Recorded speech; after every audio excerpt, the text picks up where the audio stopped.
It's the 17th day of May, 2015, the year of our Lord. And this is the Radical Agnostic. My name is John. My co-host is Mark. Hi. The stowaway guest is here, Brian Richter, everybody. Howdy.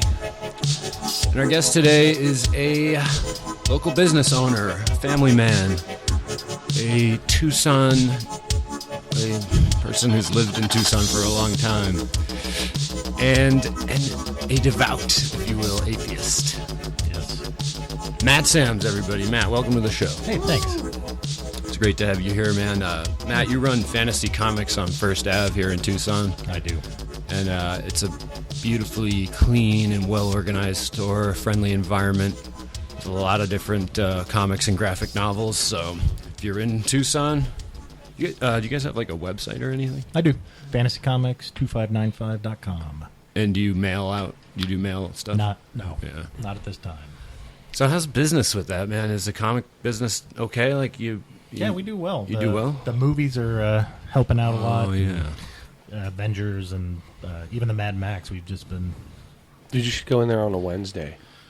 Yeah. It's like a... There's that's always when somebody, the new issues come out? Yeah, there's always somebody at the register, and I'm just standing there watching. Like there's not many people who come and ring under $40. Wow. It's just like you wouldn't believe the stacks of comics that guys come up there with, man. Comics have gone through like an interesting evolution. Like the 80s, they were just for nerds and kids, and then they started getting away from the kids. They just went to then the collector speculators who wanted to get the rich. value. I've got 39 copies of Spawn #1. Yeah, you and 3 million other people. Right. People started looking at it like an investment, like you said. Like rather than taking the old stuff from the 60s and, Fantastic Four #1, they went, hey, Spawn #1, that means it's going to be worth something. I'm going to put my kids through college. And that's what I still deal with on a daily basis of, hey, I've got all these comics from the 90s. How much you give me? Yeah. A nickel a piece is what I sell them for, so a quarter of that.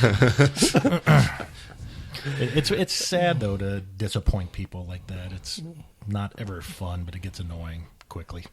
My first one's always sad. By the end of the day, I'm like, ugh.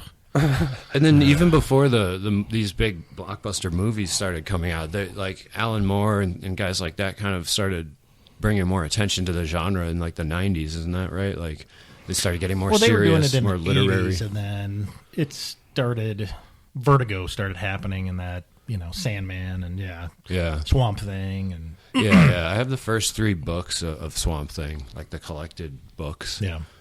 I love that series. Yeah, they were doing stuff that they normally weren't allowed to do, doing dark, adulty type stuff. Yeah. In a regular DC comic that still had the Comics Code Authority, where they just went, screw it. Yeah. We'll just not get the code approval on these ones. Or they skirted it really cleverly. And then it's like some graphic novel movies when they started coming out, 300 and Sin City, Frank Miller stuff. Like people started going to look for that, and once you get them in the store, man, comics are like, if you just get somebody into the comic store, there's so much cool shit to read in there. Like, I always post that one thing, like when art meets literature, like only good things can happen, and it's comics are cool. There's a lot of great stories, like guys with really good imaginations and great artists out there doing a lot of different like things. Everything else, there's a lot of bad stuff too. Yeah, there is. Oh yeah, but that's why you go to Fantasy Comics, because like there's a lot of, they know what they're doing down there. Those guys been around comics forever. They can weed out a lot of the bullshit for you. Well, like From but Hell, I still carry it because it makes money. Well, yeah. From Hell, the Alan Moore's celebrated graphic novel. That to me is one of like the best books, period, that I've ever read. And I've read it like 3 times now, and it's just like terrifying. It's really unsettling, that whole story. Oh yeah, it's about Jack the Ripper, and Alan Moore takes the side that Dr. William Gull, who was a royal physician to the royal family, was Jack the Ripper. Even though he doesn't actually believe this is true, but he gives you a great case and a great argument for it. And it's just so weird. The guy's involved in like Masonic rituals and everything, and the murders are just like he keeps having these increasingly like intense visions when he's killing them, and it's all sort of leading to this like satanic spiritual awakening for him. And then he does that last murder. I forget the woman's name, but the one where he just cut her to ribbons, put her heart in the kettle over the fire, and was just tearing her apart. And in the book they had him like go through this ecstatic experience where he actually transports into the future, into the present day, which was like 1988 or whatever at the time when Alan Moore wrote it. And it's this old doctor from the 1880s, and he's like in an office building, you know, in like New York or something, or London. And he's like, he looks at the brightness of the lights and everything is so well lit, and there's all these glowing computer screens and stuff. And he's like, this is amazing. This is like some kind of angelic, you know, future. And then he starts like looking at the women, the way they're dressed, and they're all like short skirts and stuff. And he's like, what's going on here? And then he just notices like all the men are just kind of hunched over at their desks, and he's like, they're using these fabulous machines that I could never comprehend, and yet they have no soul in their eyes. So it was just like a crazy. Didn't they make that into a movie too? Yeah, and they fucked it. How was the movie? Completely destroyed it. It was visually good looking. Had nothing to do though with that graphic novel. Almost they kept it. You know, it was similar. It just wasn't right. It wasn't Hollywood. as yeah, exactly. It was Johnny I didn't Depp, think right? it was horrible, It wasn't horrible, no. but it wasn't the book. After reading the book, Yeah. though, you're just like, oh, It's about as close to the book as American Sniper was. is it? Yeah. Yeah, it's pretty fucking far off. I still haven't seen that. Yeah, when you loaned me that, you told me it would hurt my soul. The From Hell graphic novel. Oh yeah. Did you ever read it? Most of it. Yeah. Did it hurt your soul a little bit? A little. All stuff like that does, man. Just like You torture know- and mayhem. Like it doesn't necessarily fuck me up like that to hear. Like you read something like, oh, this guy got shot, but man, if somebody got tortured. And like, You ever seen the movie Irreversible? No. No. Don't watch it. Okay. All right. Well, I mean, maybe you, but it doesn't sound like Brian will be a fan. So Yeah, I got Just like warning that. him- Watch warning stuff him like off. that anymore. Yeah, I can't either, man. Christine's now always wanting to watch some horror movie, and I'm like, I check out on it. Like I think fucking Hostel ruined it for me. I just don't want to do Well, it anymore. Irreversible is not. I mean, I guess it could be put into the horror category, but it's the same guy that did. Is that the Ben Kingsley one? No, what was the last one he did? Last one he did was about this brother and sister, and the brother, they're drug dealers, and the brother gets killed, and then like you see the movie through his eyes. And before that he did. Oh God, I can't even remember now. But basically, Universal is just about this couple, and it's backwards. It's kind of like Memento. Yeah. Like, it starts at the end and goes forward, and a bunch of nasty stuff happens at the end, and then goes into the end, which is the beginning, and them just being in love and a new couple and stuff. And so it's Wait a minute. Was that the French movie? yeah. Gaspar. I have seen that. Gaspar Noé. I have seen that, and that is horrific. That there's a rape scene, is basically. Oh, that's that one. Yeah. And it's just like, I've not seen it, but I know that. yeah, it's infamous for that. It's a well done movie, but that And scene. at the beginning, there's a scene where this guy gets his head caved in with a fire extinguisher. Oh, It's yeah. very, very hard to see where the cuts are made. Yeah. It's like if they didn't really do that. But It looks really horrifically real. They just pulled no punches. It's those two scenes basically, and then everything else is just like fine. There's nothing else. well, fine. there's other stuff in Is it, there? and like It's been a while.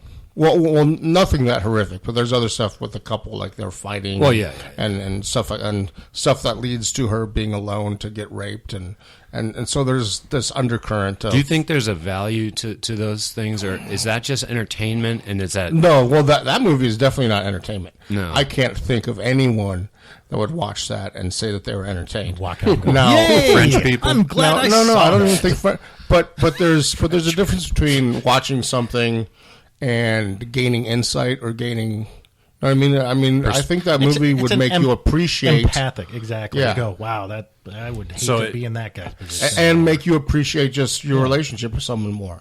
Like, it's a pretty fragile thing. Like our lives, and just even how we're living our lives. Like something could happen and it's changed in a second. So you could get in a fight and tell your girlfriend, screw off, get out of here, right? Or walk away from her downtown after she does something really annoying or really mean, and then something like this could happen. Right. I have friends you that's could, happened but not to. me. Yeah, well, I would say it's fragile in the sense that he said, like, something could happen and you could never see each other again. But I'm never leaving her anywhere, man. Yeah. I don't care how mad I am at her. Yeah. Have you ever seen that little meme that says just because it shows like these two old people sitting on a bench and it's raining and the old guy's got his umbrella over the old lady and it says just because I'm mad at you doesn't mean I don't love you. Yeah, like I still ain't. Yeah, that's the how I try to roll. Toughest sissy I know. Brian Richter. Yeah, he's proud of it and he should be. Yeah. So Mark, you think that that's a funny title? You think that like the fact that scene helps you feel empathy for example, this week was another 4 white males podcast, and so we don't know what it's like to sort of walk around being afraid of that 90% of men could force themselves on you physically. Like we don't know what that's like. Right. So that's how it is to be a woman. I mean, I guess you could maybe find empathy. I mean, I'm not going to say me watching that movie and me seeing that scene, it does not give me any kind of more knowledge about being raped or make me think that when I'm walking around, oh man, women really have it bad, or you know what I mean? Like the empathy comes from just knowing how fragile life is and how like I said, something can happen and in a second your fucking life has been changed, whether you're man, woman, whatever. But no, I'm not saying that it gives me empathy towards women. I mean, I have it, but it didn't give me more empathy than I already had or give me any more knowledge about. It was just a wider worldview versus a specific, poor women. It was just like, wow, everybody's life could change. It was definitely, for me, though, I just didn't, when I was done with that movie, I was like, I wish I hadn't seen that movie. No, really, yeah. I could totally see that. Because of those two scenes? Yeah. It's just like... Yeah, now if you're saying that, now I don't want to see it. Like, I don't want to... Yeah, I mean, I used to be into that. Like, my friend Al and I would just... I don't want to say get off on it, but we would get off on graphic, movies. But Irreversible is not that. Like I'm the same way. I used to watch Faces of Death. Yeah. I used to watch, all kinds of crap, and I still will once in a while. But that's fake. It's not like, you know what I mean? I mean, this movie's fake too, but it's real. It's getting a different reaction from people. It's not like, oh, look at that person get killed. Wow, you see their head get chopped off, or It's not that kind of stuff at all. No. It's way more like there's no music in those scenes. There's just like an eerie silence and the fire extinguisher cracking the skull. Right, and it's just way more like getting under your skin and just be like, making you have a bad feeling rather than, being a teenager and getting off on seeing a bunch of blood squirting out of somebody's neck, or it's not the same thing at all. The weird thing is that as I get older, I'm not getting desensitized, I'm getting resensitized, and I'm getting less graphic violence and things like that are less appealing to me than they used to be. Well, yeah, because they make me feel sad. And even like nature shows, like Paula and I were watching Anthony Bourdain's show, Parts Unknown, which is an awesome show actually. But she was just having a rough night anyway, and then they were in Spain, so they were showing the bullfighting. Mm-hmm. I always go, go Bulls! Yeah, exactly. Yeah. And it's just awful. I mean, it's a long tradition, and I understand that to them it's very meaningful, and for a lot of Spanish women, that's the ideal of a man, and it's just so messed up, man. It's just so unfair, and they cut the bull's tendons. But see, okay, so there's that, and then there's also at what point do we go, get the fuck over it? That's not okay anymore. Like cutting off a goddamn rhino's horn. What is there? One left now? Fuck you! I'm sorry, your life is that shitty. You don't deserve to fucking rob the earth of anything because your life sucks. Just you don't. So this comes up a lot in liberalism. There's this conflict between, for instance, feminism and multiculturalism. So those are both strong liberal traditions. Multiculturalism says don't ever impose your values on another society or another culture. Unless Feminism they're- says no, there are objective values actually, and not letting women drive is objectively wrong. I don't give a shit about your tradition or your culture. And so within liberalism, you've got that conflict, and it hasn't been solved. So I think you're kind of alluding to that right now. You're saying there's certain things that I'm just not going to respect your Spanish matador. Well, I even thought about this again. A post about that last rhino with all the guards around him. I was, that's horrible. Like that makes me sad and murderous because somebody thought, oh, that's what I have to do to support my family. That in itself is horrific because some rich fucktard stole all of these people's money to where they had to go murder rhinos off the face of the earth. Or they just never had any to begin with. Money. Yeah. No, again, there's I think he the means relief generally. aid and all Right, that, right. Okay, it no, never trickled down. And No, that's right. I get so it. I feel bad for that person, but at the same time, I don't excuse it because, no, that's the same as like, oh, I'm going to go slit this baby's throat because, well, I got to get some bread. It's the same thing to me.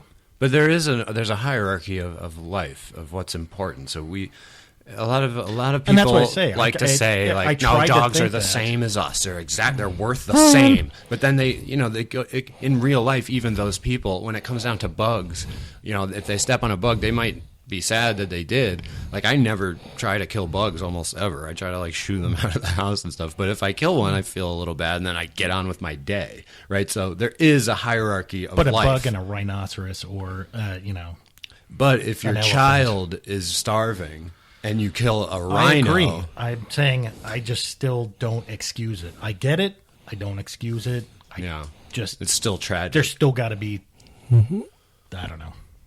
Can you imagine being the last thing that of your kind? Like Luckily, you're the last. hopefully it doesn't have that. Well, the I most thought screwed up about lonely- the most screwed lonely up thing. thought. The most screwed up thing about all that is the rhinos are being killed and having their horns taken for mostly people in Asian countries Who think for virility. right. So it's like, why don't we just introduce Viagra to those countries? And Because go, hey, there's that it's already tradition there. thing that John is talking about. The same with the Spanish. Doesn't matter.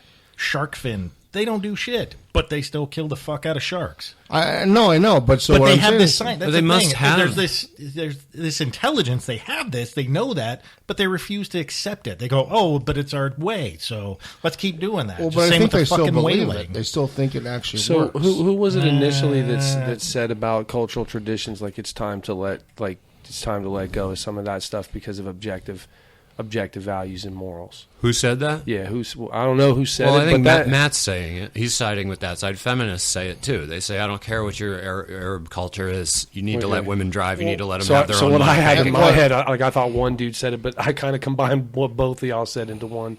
No, into so one. it's like liberals will say like, especially if they're talking about white people or the U.S., they'll say you have no right to like go into a country and make them live the way you do, or put your values on some other country. You can't do that.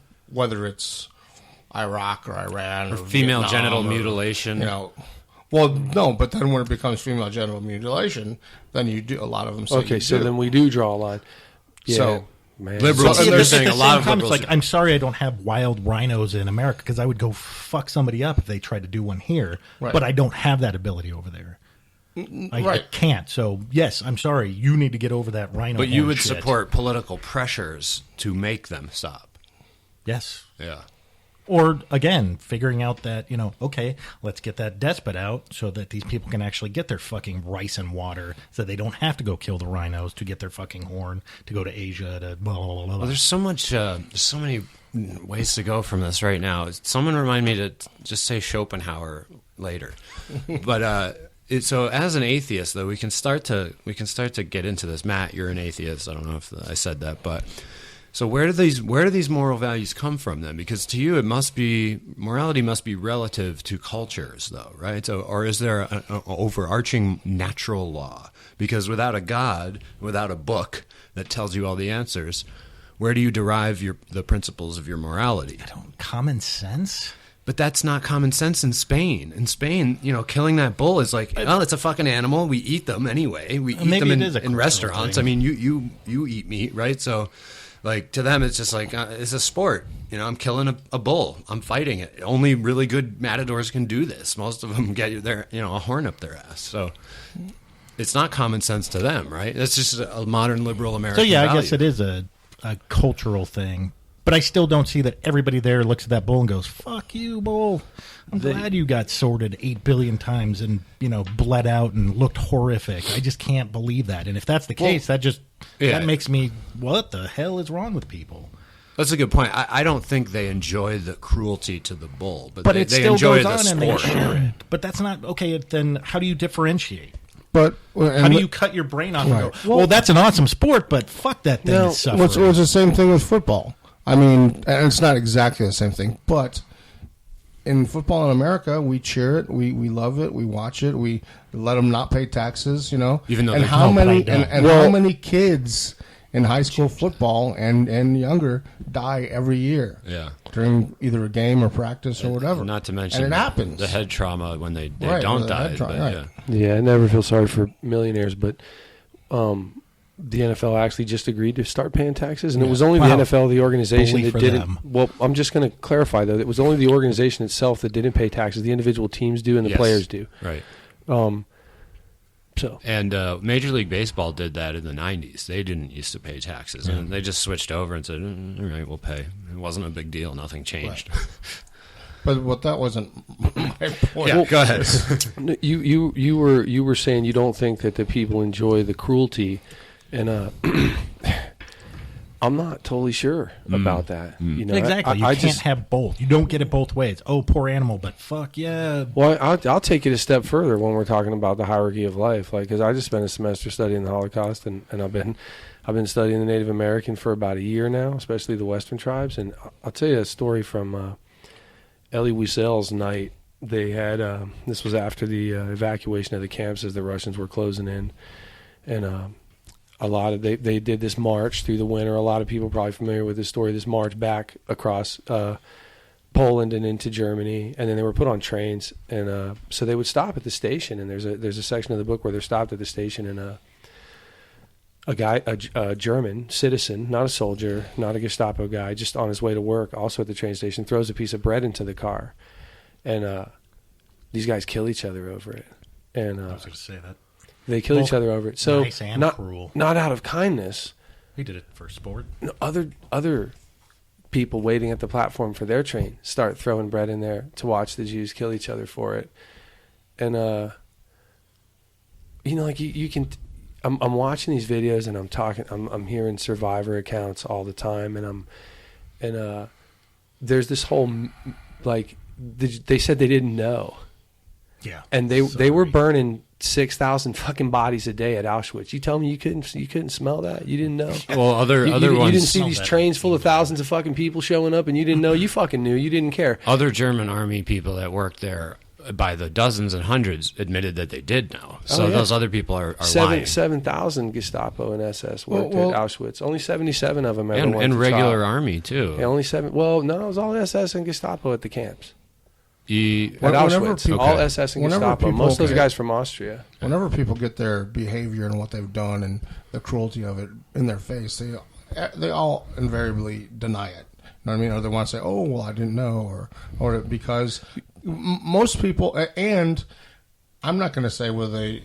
I mean, I think they knew, but They knew. what happened was the Jews had been devalued so much that a lot of people over there didn't even think that they were human. Right. So it's the same thing as like a bull, or Exactly. You know what I mean? Like we do with our food right now. Right. It's like, oh yeah, I know I'm a dead fucking animal, but so what? I didn't see it. Well, my point was just that I'm not so sure humans really care on a grand scale about cruelty. We're fucking cruel. Humans are cruel. I mean, we start out being mean to other kids. It's right. But I think when, like I said, when it's put in our face that we are cruel, we like to deny. Oh, when the light shined on you and the whole world looks at you. Well, yeah, I did that, but it's because I didn't know, or I. But see that I think that supports what I'm saying. That or you blame it on society around you. Well, that's what everybody else was doing. Laziness. Then you only care because you got caught, though. Then you don't really have those morals because the cruelty didn't fucking matter to you till you got exposed. Yeah, but didn't you ever do things as a kid that were bad or cruel, and then it didn't really bother you that much, but looking back now you're horrified at it and you would never do it again? Well, most of the stuff I did as a kid bothered me then, so I didn't do it again. Yeah, exactly. That's okay. But yeah, shit that did bother me, it bothered me then. And you probably enjoyed it as you were doing it, at least. Well, not everything, dude. I did stuff when I was a kid that probably other people would think is cruel or horrible or whatever. I didn't think it was at the time, and even looking back on it, I don't think it was. I mean, I'd have army men and blow stuff up with firecrackers and kill bugs too, because it was like a big battle scene, and or like taking my BB gun down to this little pond and killing frogs, or I don't know. But you don't think? What do you mean? So you don't regret those things? I was a kid, right? But you wouldn't do it today, though. The same thing. I would go down and kill frogs if I was hungry. But there's a purpose there. Not for sport. Right. No, I wouldn't do it for sport. Or just pure entertainment. That's a thing. That's what I mean by sport. Yeah. Well, so and I guess I probably wouldn't play with my army men and do that kind of stuff because now they have more value to you because you had to pay for them. I feel bad about all the little bugs that I burned with magnifying glasses and stuff. I never did that. You actually feel we went bad out and about hunted. Yeah, I feel guilty. And about a lot of other things too. Oh yeah. I got bullied all the time for most of until I was like 18. But I remember that I one time was the bully. I was with a group of the quote unquote friends that I would hang out with. I was probably 11 or something, but there was an even weirder kid in the neighborhood, like his parents were weird. The shades were always drawn in that house. No one ever met them, and something bad was going on in there. And we just beat the crap out of that kid. Like we were kicking him on the ground. Like we didn't break his ribs or anything or break anything, but we were like pretending to like do a beat down, but we were still kind of actually kicking him. And it was like, I remember there was like a frenzy, like a feeding frenzy of violence in that act that I was doing. And I don't know, I can't, it's that mob mentality thing but you were also getting your, I was getting my version of that, because it usually happened to me. Exactly. Oh, power corrupts, man. Fuck, it's true. So a lot of religious people, though, their big criticism of the atheism is that you guys don't have a moral guideline, and in this, which is again to me very humorous because it's usually I find the exact opposite the other way around. You find that it's usually Christians and religious people perpetrating immoral acts. Yeah. I don't think you need a guide to be moral. I would argue against that. And as you know, like I'm not even identifying myself as an atheist anymore, but sissy. It's not even that, man. It's because it's not about taking a stand for something or against something. I don't fucking know. So, and I'm into this whole infinite universe, infinite possibilities thing, and except for Muhammad. No, Muhammad was here. They called him I don't know enough about Islam to get deep into that, but he was a real person. But don't fucking sidetrack me, man. What was I talking about? Well, you've gone from an atheist to an agnostic. Infinite universe, infinite possibilities. You don't know. Right. Sure, I got that okay, too. So no, what I would say though is like, is it really, are your morals because you have the threat of hell against you? Because an atheist doesn't need a fucking threat of hell to behave. We don't.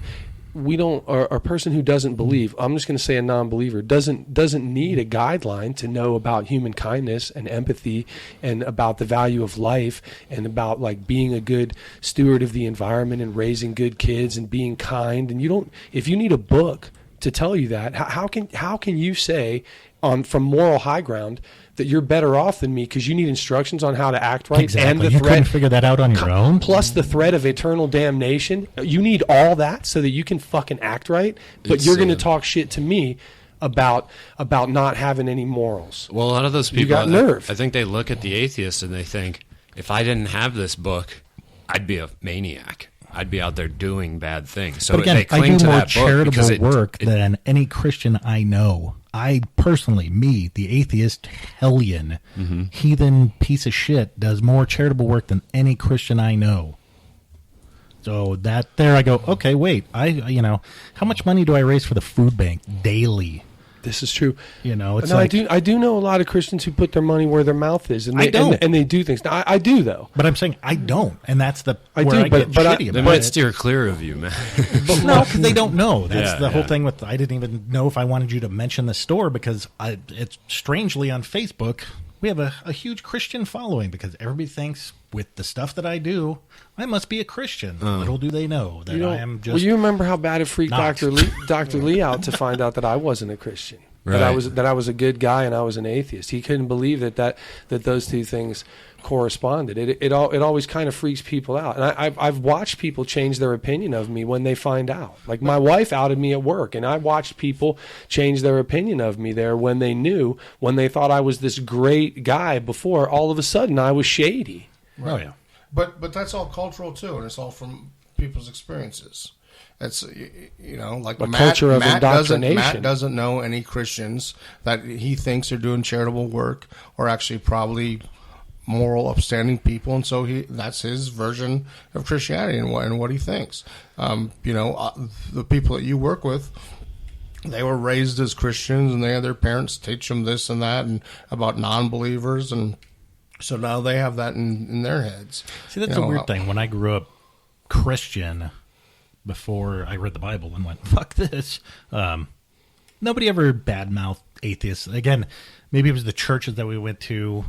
There wasn't that. Yeah. But everybody formed an opinion of it themselves, which I want to know about because I went to church every goddamn Sunday until I was 14 years old and then said, all right, this is stupid, I'm done. Nobody ever said, like, oh, non-believers are, going to be the downfall of America. There was no, like, horrible anti-atheist agenda. No, isn't there. it Ted now Cruz? Isn't it Ted Cruz and his daddy one. talking about putting atheists in camps? Wasn't it them? Please. No, I watched a video of somebody. That was fake. It was fake? Yeah. Yeah, Okay. he didn't actually ever say that. I will give fake. that piece of shit that. All right. A lot of what was I gonna say? But I just don't think that moral ground people can stand on it. Like if you need to be told and threatened to be nice and to be a good human being, then you don't have moral high ground, my friend. You don't. Well, I'm trying to think what the radical agnostic approach to this is, like, say, the bullfighting scenario. So it's something that I completely and 100% am appalled by. It made me sad. It made Paula cry. We were just both upset about it, and it sucks. But I guess the radical agnostic approach is it's like meat eating. So instead of me, because I don't eat meat, instead of me saying to everyone that no one else should eat meat because it's unethical, my whole approach was, if you know how the meat is being made and produced, and by know I mean really know, like have you seen the factory farms and stuff, and then you still are, and you're okay with that, then to me you've gone through the moral test, and you're okay with you're owning your actions. Those actions are genuine. So the radical agnostic wants genuine sincerity above all things.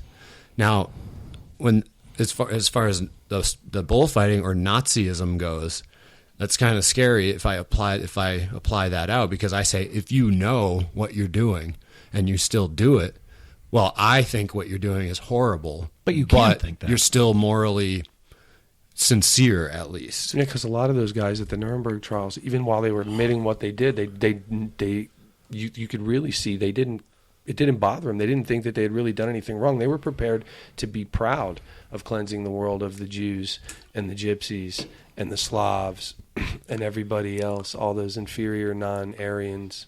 And I guess, so the radical agnostic approach is kind of weak. It kind of like seems to allow things, but the atheist point of view, though, unless you come up with some sophisticated theory about morality, I don't think the atheist is in any better of a position, because morality has to be, I mean, most atheists are materialists. They think all that exists is just stuff, matter. There's nothing else beyond what science knows.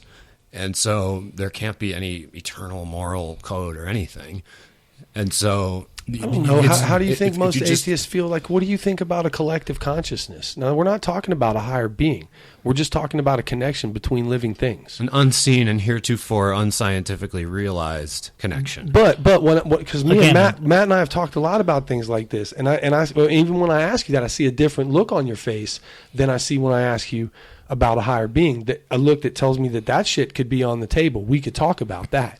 Well, then you're just talking about the force in a different sense. But I'm saying there's something like that. Aren't you all right with that? I'm all right with that. Sure. That's something I can talk about. But I don't know, because I've never thought about that. No, neither have I till recently, till that fucking dude you turned me on to. What's his name? Thomas Campbell? That guy. The video that I watched and was so in over my head that I... And of course, the great Carl Jung was the first proponent of the phrase "collective unconscious" came from him. He was the disciple of Freud, and in my opinion, Carl Jung exceeded Freud's greatness by a tenfold. But Jung had a lot of interesting things to say about religion. Here's one quote: "When we have a relationship to a particular thing or experience with it, belief/faith ceases to be a factor. The truth is this: I have had the experience of being gripped by something that is stronger than myself, something that people call God. I could not say I believe, I know. I have had the experience of being gripped by something that is stronger than myself, something that people call God." He goes on to say, "God is the name by which I designate all things which cross my path violently and recklessly, all things which alter my plans and intentions and change the course of my life, for better or for worse." So he obviously had a very broad definition of what God is. It sounds like he's calling experience God. Experience that, abnormal experience, something that comes into his life unexpectedly and unexplainably. Yeah, but that's a life. That's a lot. That's life. Yeah, that's everything. Could just be an event. Right? Yeah. Well, that's every day. You don't know. That's. So basically, to me, when you read that to me, though, I just think, okay, so he's putting a name to anything he can't wrap his head around or understand, or any of the events that would make you say, why did this happen to me, or why did this happen to this person? Then he put the name God on. Yeah, but that's what the Christians do anyway. And he has a purpose, so I don't know what it is, but that was God. But so that's the thing that a lot of non-believers seem to be doing, for me, or even just people of different cultures talking about other cultures' gods, is they forget that basically when people talk about God, they're anthropomorphizing it, and they're turning it into a guy, something like them, something they can understand. Western Christianity, blonde, blue-eyed Jesus. That's the thing, right? That's what I'm saying. Like, no matter which religion it is, that's what they do. When really God, if you actually read most of the stuff that people talk about God, it's this force outside yourself, outside of this thing that no one knows, you can't know, because you're human, you have limited intelligence. Right, just like a bug could never comprehend its place relative to us, or what we are. Right. It could never. You can't teach it. You can't give it that now. So the same might be true of us with a higher being, is that there's just no way for us to get what that is at all. Literally, you can't write it down on paper and explain it to me, because there's so many dimensions of difference between this being and us. But see, the bug can see me. I can't see this intangible weirdo that's pushing the car in front of my car when I'm going down Speedway. The bug in most cases can't see you. And a lot of it doesn't, like ants, and when they see the giant approaching, they don't usually change their course. They don't really see you. I think you're actually kind of too big for it to recognize as another animal. But B, other people, a lot of religious people or spiritual people will say they have seen the effects. It's not a hand coming down from clouds, which is kind of what the atheist straw man against the Christians likes to imagine this hand, but they'll say, no, my life changed, or this happened. So, for example, Carl Jung was having this debate with Sigmund Freud in Freud's office, and Freud was a devout atheist. He's just like, no, it's all bullshit, bullshit, bullshit, bullshit. And they were arguing about God and religion, and then in the middle of the conversation or something, Freud was like, give me some evidence, show me, blah, blah, blah. And his giant wooden bookshelf just like cracked, like the wood just cracked and everything fell over. It was this massive sound. And Jung, used that anecdote for the rest of his life as just like, and that's what he called synchronicity. And I don't know. So my point is that people have had experiences where they say, you're saying the bug can't see me, but and I don't see God, or the bug can see me, but I don't see God, was your point. And I'm saying a lot of people say they do see God. Yeah, we medicate them and but that's put them on court order and give them some Haldol. I've met Jesus like 50 times. I've never dude. treated somebody for atheistic ideation. Yeah. I've treated countless people for religious ideation. You're talking about in the psych hospital industry where... I and never, that's the thing where I go, okay, again, believe what you want. I don't care. But don't fuck with me, and don't tell me I'm bad, and don't tell me I'm going to hell, or don't say that shit to my kids or my wife, whatever.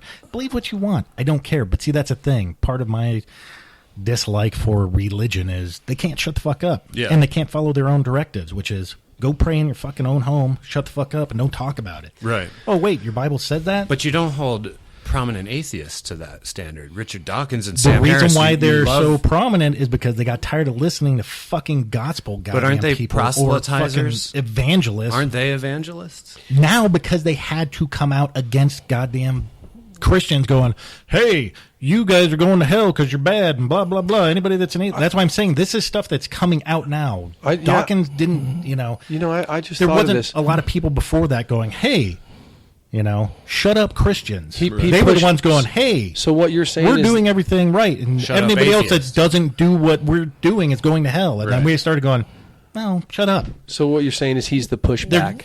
They're the pushback. Blowback, pushback. That's one way to look at it, but they are out there selling books, making millions of dollars. Richard Dawkins is a millionaire, so is Sam Harris. He gets out in as many talk shows as he can, sells a book every year. So is Kanye West and stupid-ass Floyd Mayweather. A lot of Williams. A lot of millionaires out there. Yeah. Michael Jordan. Isn't he a billionaire now, Jordan? Did he get $1 billion yet? Yeah, I think he's a billionaire. But again, look at all the evangelists, because I guarantee that Dawkins is probably giving a good majority of his money away. Well, I don't know. I think he's an asshole, personally. I'm not saying that he's not an asshole, but I guarantee that I'll bet you $1 million he gives more away than any fucking televangelist. Not any. Are televangelists really giving a lot away? No, they're not. That's the point. Yeah, but not any Christian, though. Well, and there's going to be Christians that do give a lot of money away. Who?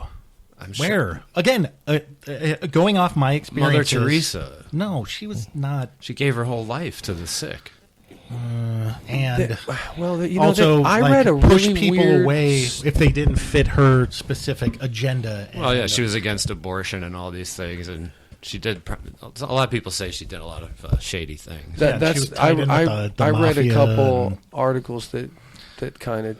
I don't want to say they denounced her, but they detracted from her reputation a little bit. Again, nobody's squeaky clean. But that was before I started really double and triple checking sources and stuff, though, like looking a lot of places. So most atheists are actually agnostics when you press them, right? Because you can't prove a negative, so they can't say that they're absolutely... Yeah, but I'm not waiting for a sign, which is what I consider agnostics. You're waiting for something. For a sign. I'm not. Well, you know I what, have though? my idea of the world, just, but I don't care. But isn't that just a bias, Matt? Like, isn't that just going to block it from ever happening? Because I'm not looking for something. Again, if God's hand came down from the clouds and just smacked the shit out of me, I go, "Oh, sorry, dude. All right." Yeah, but cool. I'd have to disagree with you about that, because I would consider myself an agnostic, and I am in no way, shape, or form looking for a sign or waiting for. I'm saying that's the traditional agnostic definition, is that. And like agnostic doesn't believe in anything necessarily, but if something says, "Hey," and it goes with your view, you'll go, "Oh, okay, cool." Well, but you're not that. You're not a guy who, if something changes your mind, you would go, "Hey, okay." They're worldly, unless it's an alien. It can be tangible. unless we're talking about fifth dimensional ips. In other words, if something happened to you weird, spiritual wise, you would just But see, you would what consider does it that a mean, hallucination, spiritual wise? like a voice. I don't know. Yeah, led no. Then you I would to- go, fuck. I need to go get medicated because I've already dealt with people like this. Yeah. I mean, seriously, that's how I'm going to look at Yeah, it because that's fair. That's my worldview of the Okay, so let's get into the my religious ideation. let's get into my main objection then to atheism is that Oh, great! I'm getting ganged up on three No, I'm fucking interested to hear this. I'm not. I don't. What did Greg call it? What did he say he wanted to be called? A Gnostic? oh, did he? Did he talk about Gnosticism? What and what? Refresh me, because you guys lost me like 83 times during that show. Well, agnostic Gnosticism is basically knowledge. So you're Gnostic looking for knowledge. That's a and Gnostic. agnostic is saying that's what that I wanna you be. that you don't have the ability to have this knowledge. Yeah. A Gnostic would say That I'm you looking do for the have the knowledge. ability to have this knowledge, and that you can. Figure it out. Well, but You it can put doesn't. it in But it layman's doesn't terms, mean yeah. that it's because there's Gnostic Christians, and they're way different than regular Christians. Yeah, it's a heresy. don't- It's considered yeah, a It's heresy. considered a heresy to A Christians. heresy to seek for knowledge. Yeah. That's why I can't get down, John. That's why. That's another reason I can't get No, down. and there's With what? I'm not trying to sell you anything. No. I'm just talking about like that's one of my objections to organized religion. There's heresy, like searching for knowledge or like going against what a bunch of fucking goat herders 10,000 years ago wrote. Like I don't. Or the Catholic Church decided via some council. Yeah. And so now you can't. I mean, the Council of Nicaea, where they put together, where And they people decided that there was a tripart God, a trinity. That was decided. There was a debate. One of the other bishops was like, "No, it's there's two of them," or three, and Yeah. they just the Pope, or it was Constantine actually showed up, the emperor. Roman emperor, and was like, it's going to be this. It's going to be the Trinity, and this is how we're going to describe it with a sentence. It's not one God with three parts. Or it's not three gods with connected, but it's this. It's exactly this grammatical explanation, and it's so ridiculous. I mean, Yeah. it was a political decision. Because when you're saying that in my mind, I see a big bubble that has LOL in it. I'm just Yeah, like, yeah, or okay, bullshit great. That's in it. awesome. Yeah, Yeah. that's great. Hardy hard. Well, that's what I think about the King James Bible. I mean, what was that, 1655, when a rich dude went, all right, we got to ease up on this hell and brimfire shit. How do we make our people quit revolting Right. against us and And when make you- us a little bit happier? Let's make God a little bit nicer. Well- and then here, Jesus. And it's a translation. So when you talk to a fundamentalist and they say the Bible is a literal word of God, and you go, "But which version?"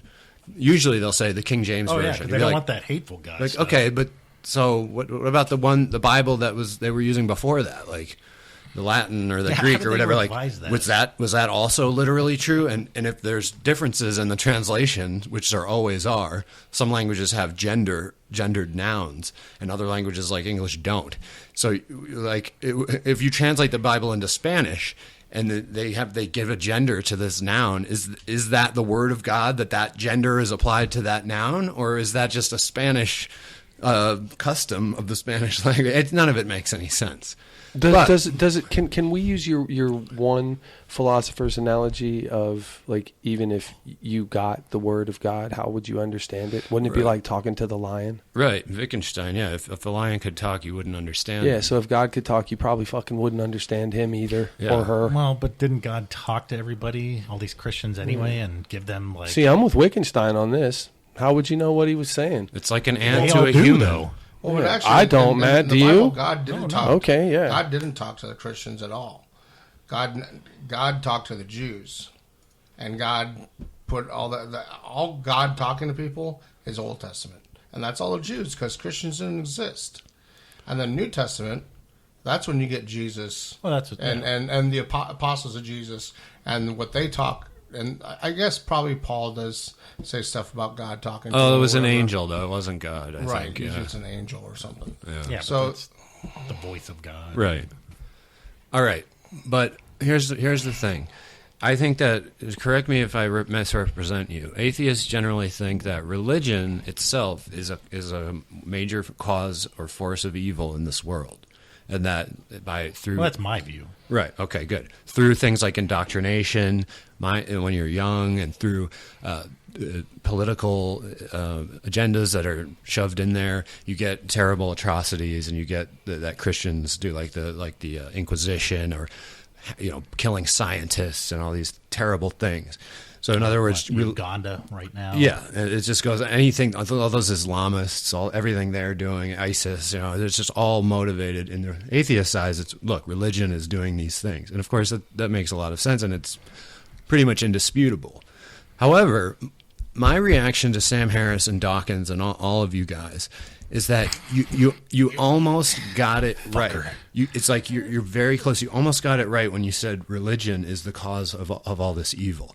And this is actually how the idea for this show came about, was for me formulating my response to these people, because you almost got it right. Religion, but it's not religion that's the cause of evil. It's ideology.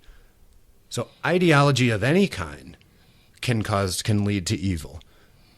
And this is demonstrable to me through, of course, there have been atheist world leaders that did some awful things, or at least nominally atheist. There's a huge debate about Hitler, Stalin, and Mao. And Hitler wasn't an atheist. No, he was Catholic. Not really. Christian. No, Hitler's a... I'll tell you what, dude. After reading about this shit extensively for the last 6 months, Hitler's a hard fucking thing to figure out, dude.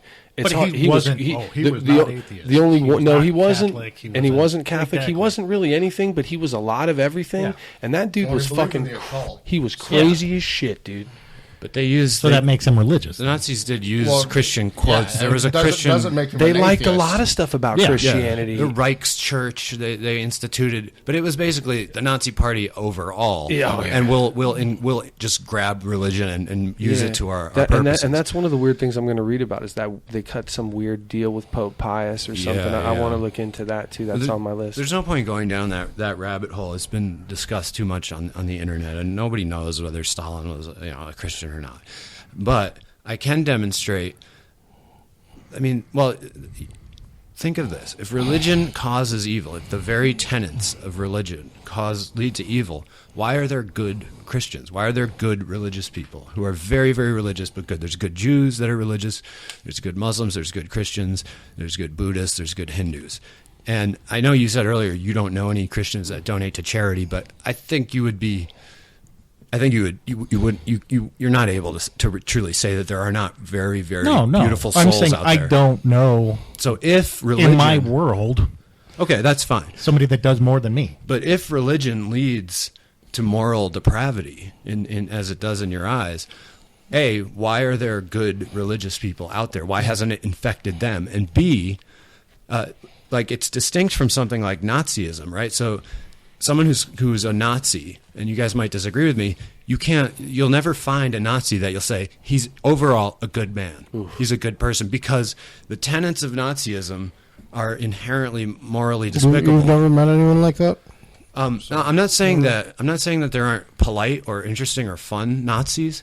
I'm saying that you would never take a person who is very much ideologically driven by Nazi ideals and say that overall he's a good guy. But you can find people who are motivated heavily by Christian or Jewish ideals or Muslim, and who overall they're a good guy. Okay, so that's my distinction. Here's the thing. I really don't have a problem with the Jewish religion. I don't have a problem with religion, period. Like I said earlier, shut the hell up about it.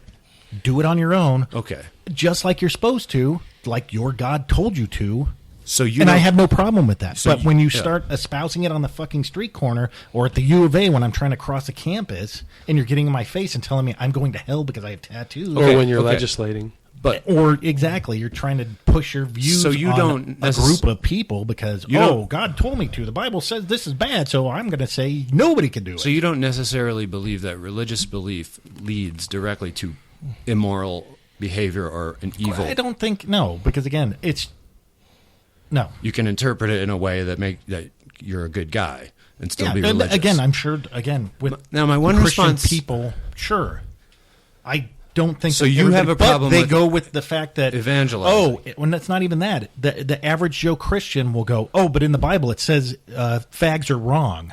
Well, no, it doesn't. It says that in the Old Testament that you don't believe in anymore. Right. Oh, but I like to pick and choose these parts. Well, but then I should kill you for eating a goddamn lobster at fucking lobster goddamn fest, dickhead. Whoops. No, I don't want to follow that one. And that's the problem that I have, that nobody generally, and it's mostly Christians, because, again, I have zero problems with Jews because, again, they have it right. They don't evangelize. They say, come to us if you want to be Jewish. Otherwise, go on with your life and enjoy. We don't want you. Thank you. I like that. That's well, now, exactly how it should be. Here's my one defense for religious people against that, what you're saying. And it's this. And this applies to people who are pro-life also, and like Mormons who go door to door and things like this. Things that annoy us, people that try to push their beliefs on us.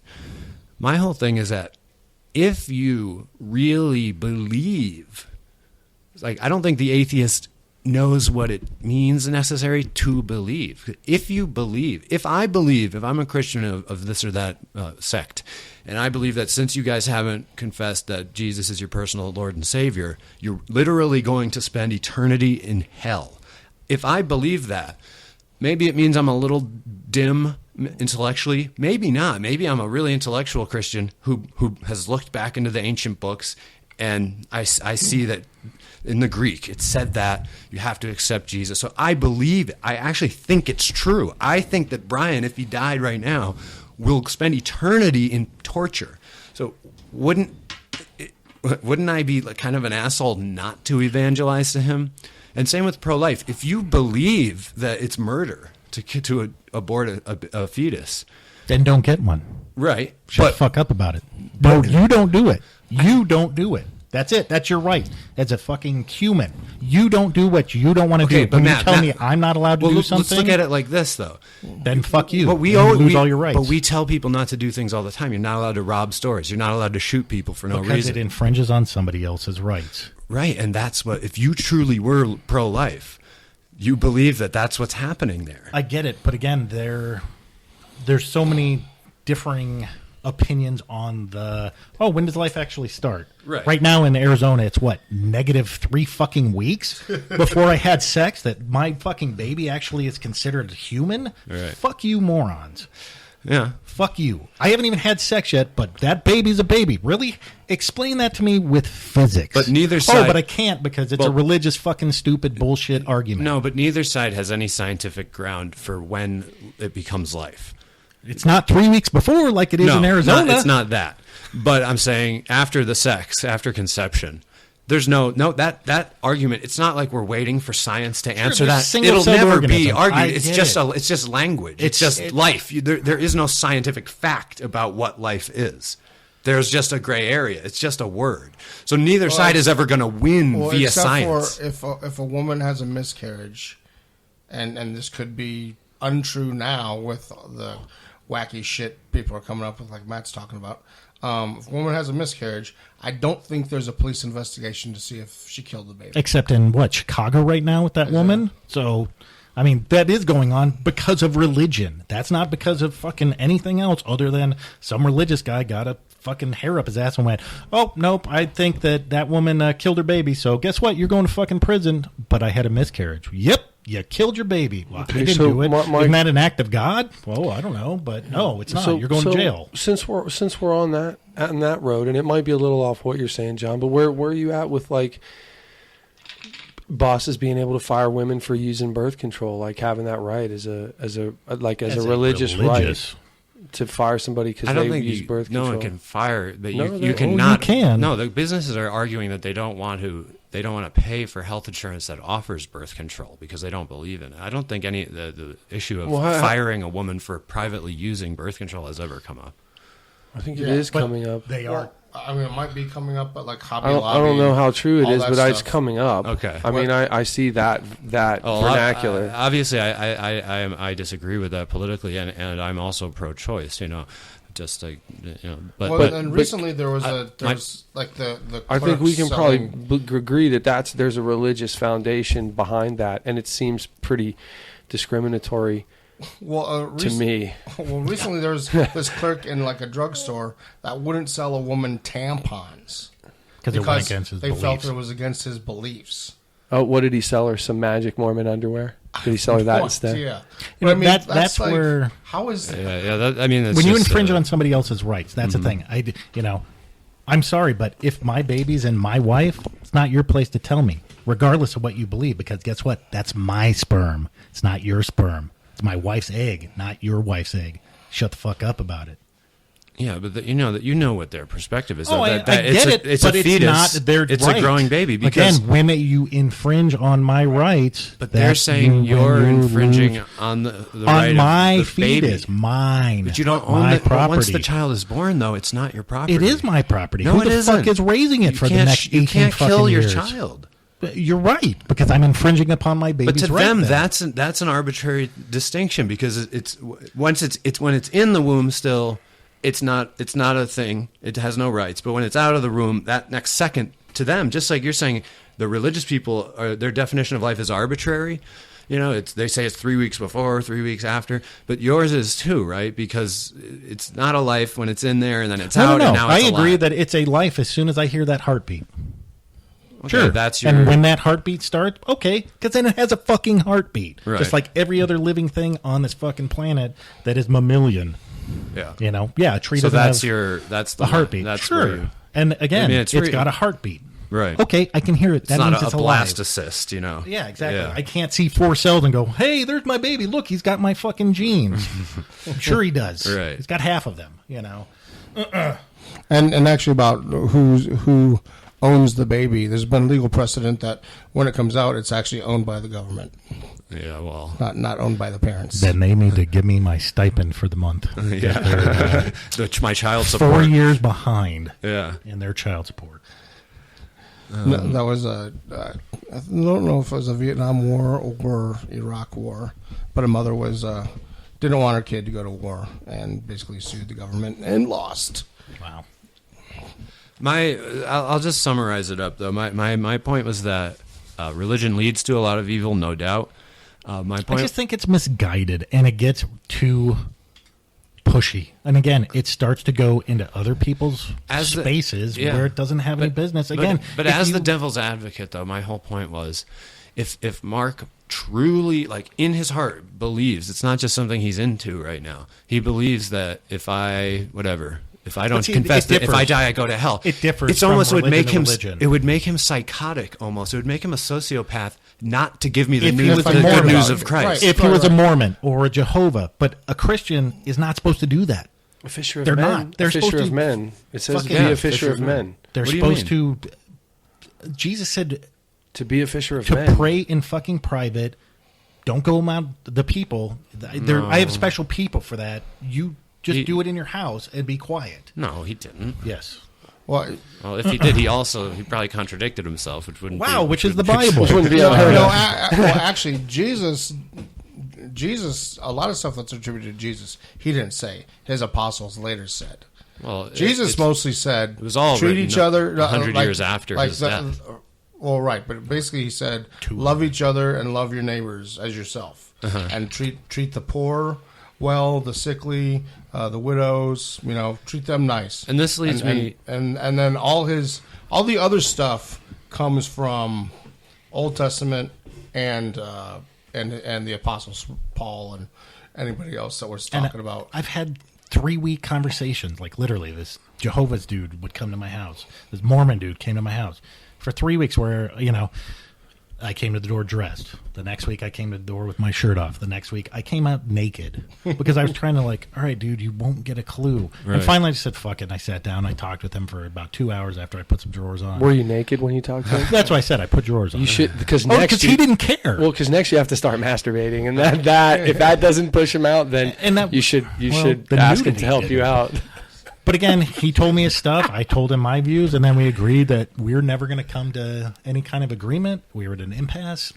Good day to you, and I never saw him again. And well, my point was that if you really believed it, you would evangelize. But this is also why But I then don't. what about the Mormons who believe about the blood atonement? Is that okay for them to believe that if I'm a Mormon and you're a Mormon, Right. I see that you're going to commit a mortal sin, so I kill you and let your blood fall on the ground, and then I have saved you. And it's better for me to do that than to let you to commit this sin. That's logically consistent to me. That belief. It's not logic. No, it is though. It is logic. It's very logical. It's if you do this, you'll go to hell. If I stop you, if I kill you before you do it, then you won't go to hell. If you're a Mormon, right? If you're a a rational human being, see there's the disconnect, the rationality. But all I'm saying is, should we allow that? Is that something that we should allow? Yeah, and am I infringing on his rights? If I can't put that guy in prison, then he did what he honestly believed was right. Well, then how could I do that? I mean, obviously, I think that the guy should go to jail. But how? He's doing what he's supposed to. Well, let me ask you this. I know. I think it's intellectually consistent. Let me get weird. But I think I should infringe upon his rights. Let me get weird for like 5 seconds. Say you're a Mormon and I'm not a Mormon, but I've studied the tenets. Like I know them. And I see you about to commit a mortal sin. So I fucking kill you. Did I save him? Is it cool? Can I get off? Yeah, I don't think his salvation has anything to do with you. I knew he was a Mormon, so I didn't murder him. I saved John. I don't know if that would be... It wouldn't save you, it would save him. Right. I don't know if a Mormon would say... As a Christian, if you saw me about to shoot John, like you should probably shoot me. We're all saved. This is a big shooting party now. Yeah, it's a cap-busting circle jerk. It's going nowhere. Mark, what were you going to say? I don't know enough about the Mormon religion to know if a non-Mormon doing that would still count. I was wondering about like in the eyes. But he's not doing the act. That's why. Again, there's my logic where I go, hey, he didn't do the act, so he must be saved. But here's okay. So I was saying, if you truly believe, then these actions kind of make sense. These things we don't like about the religious people. But they make sense across the board with every religion. Right. Like so I mean, this crazy the ISIS people who are and blowing people up, and they're doing what they think they should be doing. Right. What they truly believe. So now here's my thing though. I don't know about ISIS, but I haven't thought about it. But Westboro Baptist, and like there's a guy at the U of A campus who wears a sandwich board, and he's like, you deserve to be raped. Right. And Paula's seen that guy and everything, and he was in one of her classes and stuff, and he's just one of these lonely sociopaths who I don't believe that he or Westboro Baptist are motivated by the same things that motivate the Mormons to come over and try to share the Book of Mormon, or the evangelical Christians who pull Brian aside and say, Brian, I'm worried about your soul. I don't think that's the same thing. And here's the reason. The nice Christians I was just mentioning, the Mormons and everything, they're trying to save you. Like they want to have this discussion. They want you to get. They want to get you to that rape guy. They want to get you to say the sentence and get saved. But no, the rape guy and Westboro Baptist are acting in such a way that they're not retarded, so they know that their actions are pushing people away. No, but the rape guy is a little bit off, and if you watch the video of him, he truly believes that he's trying to save all of these kids. Yeah. I believe that when I watched his video, he truly believes. He does? Oh, yeah. You don't think he's out there an attention-seeking, lonely young man? He's lonely, but again, he's also mentally ill. Yeah, you can say you think his helmet's bent? Yes. Yeah. He truly believes that he's doing it the right way, because he's trying to do it through... Again, Old Testament ways of fear and brimfire. But he thinks that's the only way that they'll listen to him. Bent helmeted today? Well, the thing about I figured we're getting close. The thing about religion too, and people that come and proselytize to you, and if they really want to, save you or not.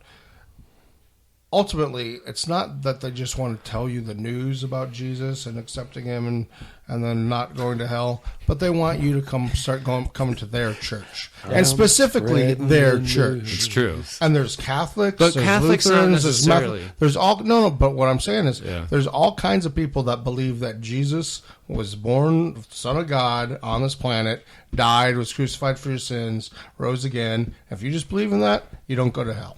So, and that's like I said, across the board, Catholics, Lutherans. Now, they all have other weird, different opinions, extra stuff. Yeah.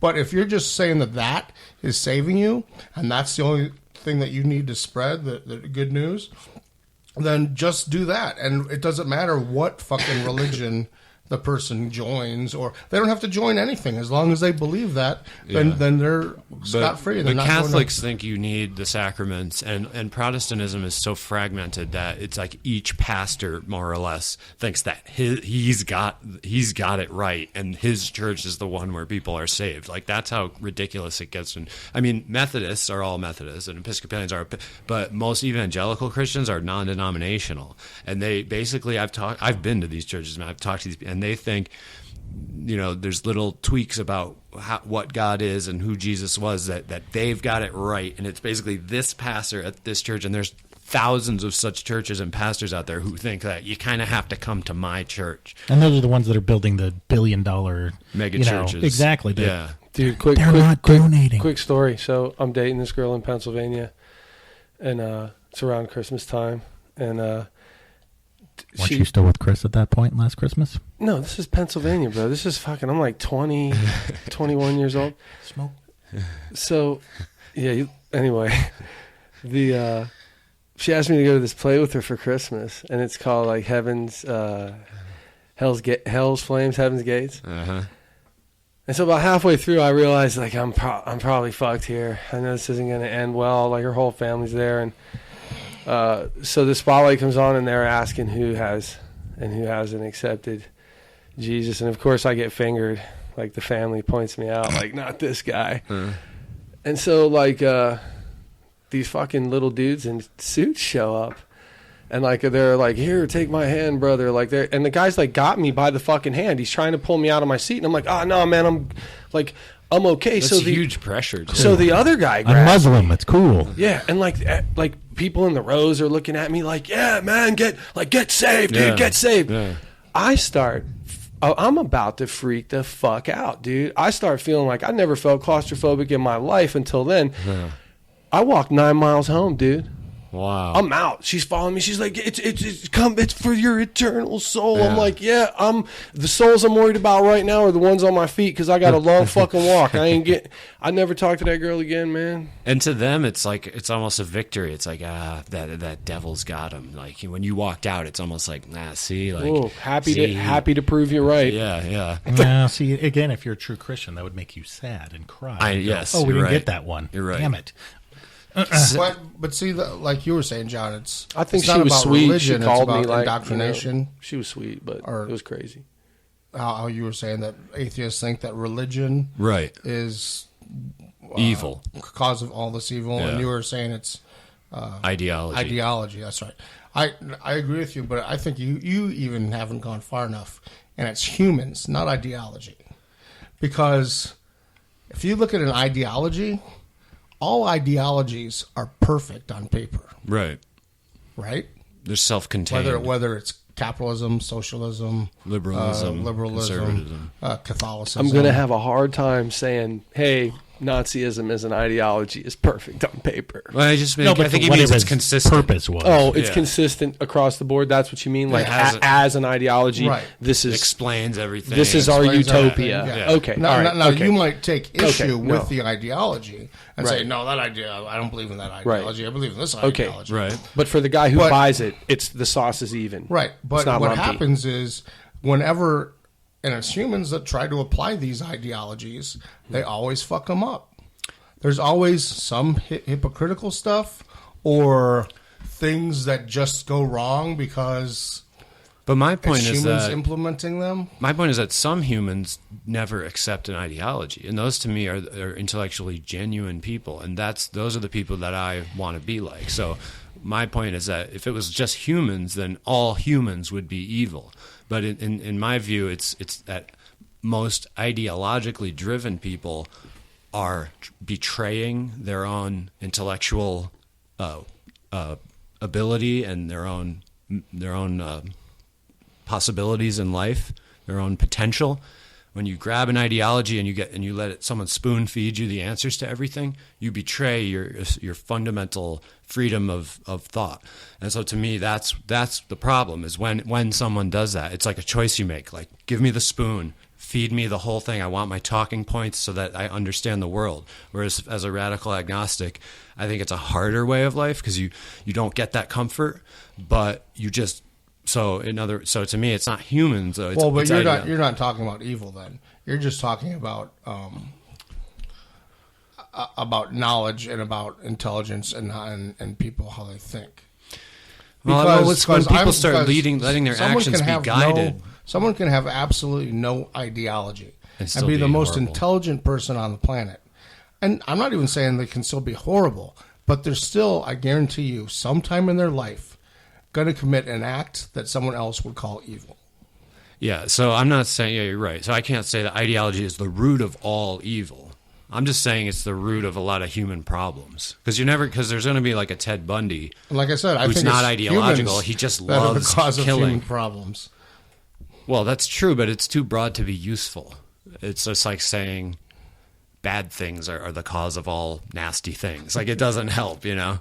But I get what you're saying. I just think that if you could get rid of ideology, or you could get people to be intellectually brave enough not to hang on, you'd fix a lot of issues. Okay, so if religion's not ideology, then what would you call it? Okay. No, it's also equating atheism to that. Yes. Atheism is an ideology to a certain degree. Like some. I don't.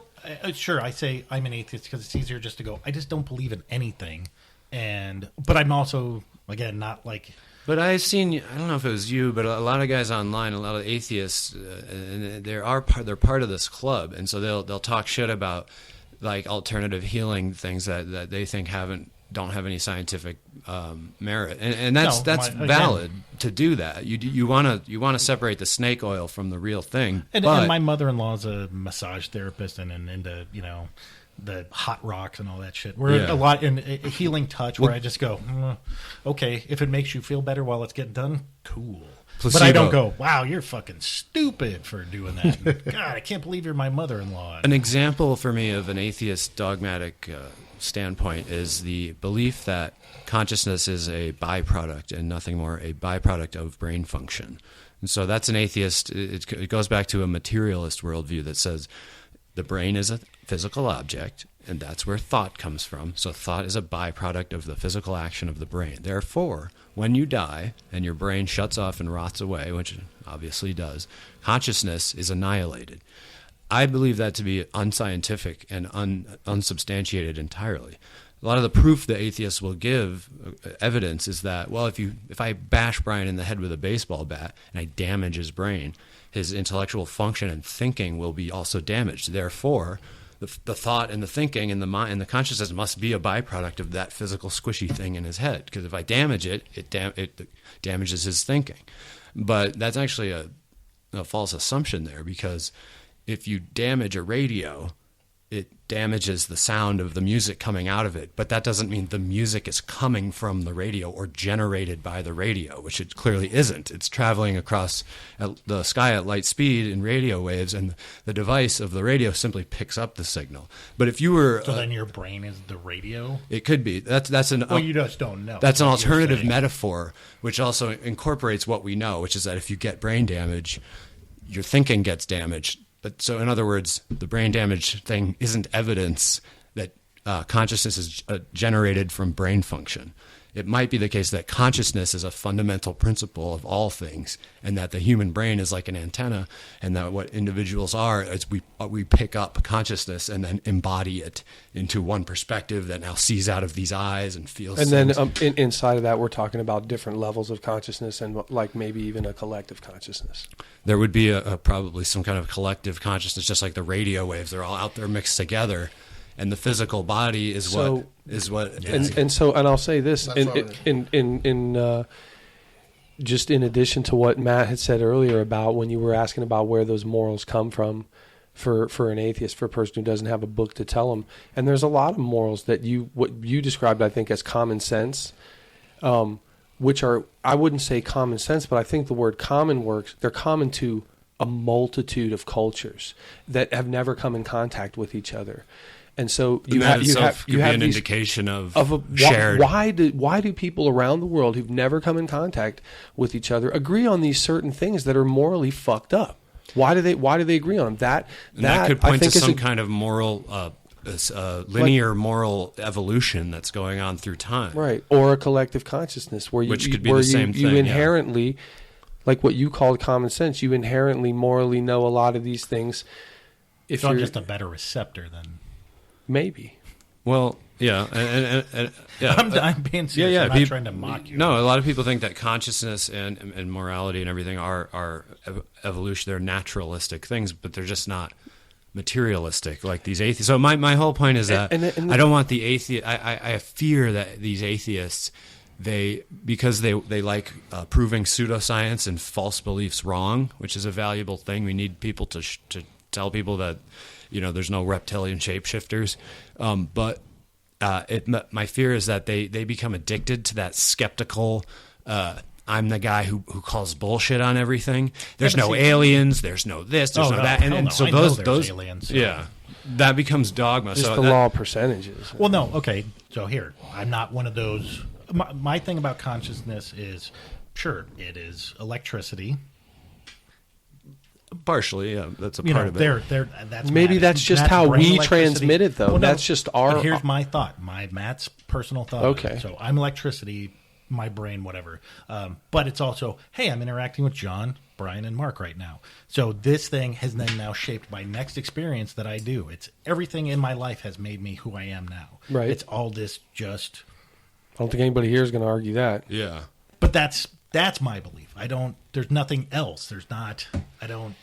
And I don't know that the brain is a receiver for consciousness either. I'm just saying it's a plausible theory that a lot of atheists will not touch with a 10-foot pole. Sam Harris, to them, it's all a byproduct of brain function. And so that means when you die, when the brain dies, the consciousness is annihilated. So annihilation I of do consciousness. agree with that. But Well, you don't know that it's true, but You're you right, think I don't, you but think it's that's what I probably think. the case, right? Yeah. That's if we're going off probability, I think that's more probable than not. Okay. but this is the problem with labels. But I'll be pleasantly surprised if not later. Right. But see, then I go, okay, what is this? Then am I in heaven? Is that what people are misinterpreting? Heaven as is like, oh, I'm still alive even though I'm dead, and It's not going to be. I don't know. Well, Heaven, I could see where that. But I you could see what I'm saying? Like, did they misinterpret that? I could Well, see that, definitely, dude. You yeah. don't Because have they any see all other these people. Oh, hey, Because imagine how hard if you like say we're here, we're part of the collective consciousness, but right now we got like our toe in it, right? Just your toes in it, and then when your body gives out, when you dive into that fucker completely, like if they pull you back out, how do you describe that experience? Exactly. You can't wrap your head around the collective consciousness, anything anybody's ever known forever. And that could explain why people don't generally have memories from before they were born, is because it You was can't something. handle it. So it's just like when you're asleep at night. And you wake up and you don't remember any dreams. That doesn't mean that you weren't having dreams Right. all night. So the fact that we don't remember anything from before we were born might indicate that we were quote unquote nothing. But that to me actually doesn't make any sense, and I can get into that in a later it's not show. romantic.